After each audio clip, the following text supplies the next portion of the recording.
Assalamualaikum warahmatullahi wabarakatuh. Saya Raffi Putra dan rekan satu tim saya Azba akan mempromosikan sebuah produk semen. Pernahkah kalian melihat bangunan dan bertanya, kenapa dindingnya ada yang retak dan ada yang tidak? Dan kenapa juga ada yang tahan dan juga ada yang tidak? Salah satu penentu utama adalah semen yang digunakan.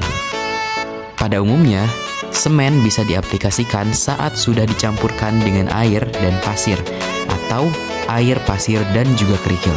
Setelah dicampur dengan air, setiap partikel semen akan mengeras dan terikat satu sama lain. Tapi, pada umumnya masih ada rongga atau pori antara partikel-partikel semen tersebut. Pori atau rongga inilah yang rentan dimasuki senyawa seperti karbon dioksida, klorida, dan juga sulfat yang datang bersama polusi dan perubahan cuaca. Hal ini berbeda jika semen yang digunakan adalah Holcim serbaguna dengan es partikel. Setelah disatukan dengan air dan pasir, butiran pintarnya akan merekat sempurna dengan air, sehingga aplikasi semen menjadi lebih rapat dan minim rongga. Senyawa seperti karbon dioksida, klorida, serta sulfat tidak bisa masuk begitu saja.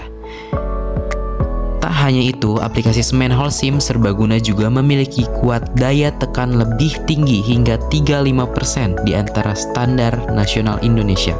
Hasil dinding akan lebih halus dan bangunan akan lebih tahan lama. Dengan semua kelebihan ini, tidak heran jika semen Holcim serbaguna menjadi pilihan para ahli bangunan lebih dari 70 negara untuk membangun proyek bergengsi seperti rumah, gedung perkantoran, jembatan, hingga bendungan. Semen Holcim serbaguna dengan es partikel pilihan para ahli. Dan next kita akan melihat bagaimana proses produksi dari semen. Proses yang pertama adalah persiapan bahan utama. Bahan utama dari semen sendiri adalah batu kapur dan tanah liat yang didapatkan dari tambang alam seperti gunung. Lalu proses yang kedua adalah penghancuran. Batu kapur yang tadinya gede banget akan diubah menjadi kecil.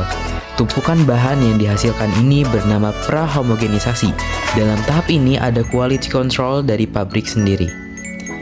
Tahap ketiga adalah pencampuran.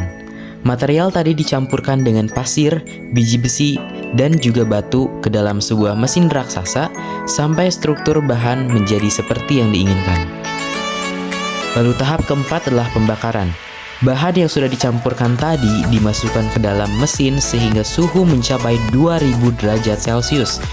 Lalu setelah itu didinginkan hingga 100 derajat Celcius.